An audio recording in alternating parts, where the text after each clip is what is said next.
मतदारसंघामध्ये किती जनसंपर्क ठेवला हे तुम्ही मतदाराचा विचारा।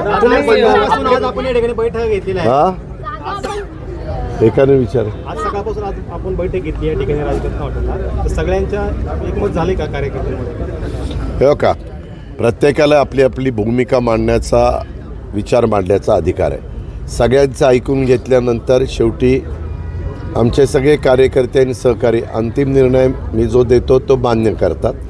त्याच्यामुळं असं कार्यकर्त्याला वाटू नाही की कुठंतरी पक्षांनी मुंबईमध्ये बसून कोणाला तरी जाहीर केलेलं आहे आणि आता कार्यकर्त्यांना सांगतात आता करा कामं, असं नसतं।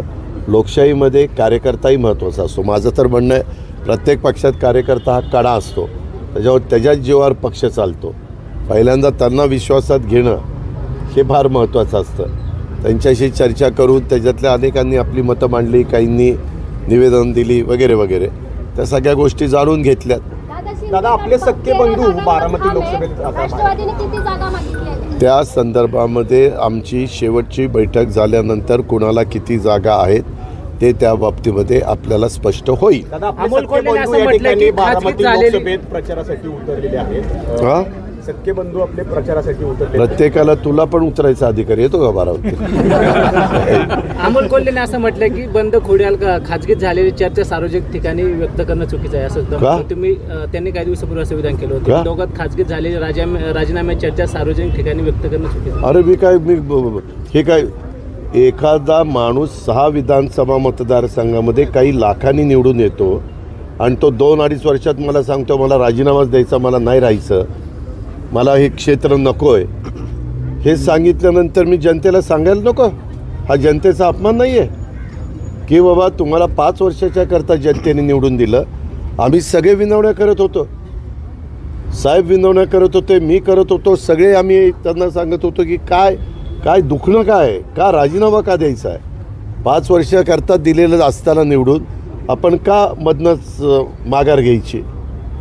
दादा, हर्षवर्धन पाटलांची नाराजी दूर झाली?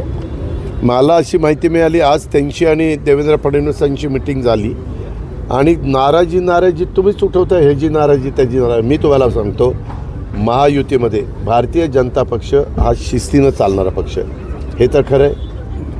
त्याच्यावर एकदा भारतीय जनता पक्षाच्या संदर्भामध्ये तुम्ही त्या पक्षामध्ये गेला तर त्या पक्षाची ध्येय धोरणं, त्या पक्षाने घालून दिलेली शिस्त, त्या शिस्तीच्या बाहेर कुणाला जाता येत नाही आणि त्या संदर्भामध्ये त्यांची म्हणजे आजच नाही, आम्ही पहिल्यापासून बघतोय।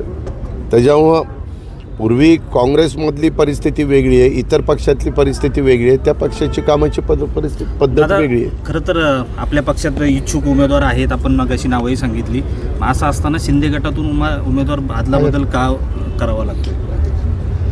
शेवटी मतदारसंघातल्या कार्यकर्त्यांचा कल काय आहे ते तपासावं लागतं। अलीकडच्या काळामध्ये तशा प्रकारची सिस्टीम आपल्याला अवेलेबल झालेली आहे आणि ते सगळं बघता आम्ही तो विचार करून पुढं जायचा निर्णय घेतो। ओके,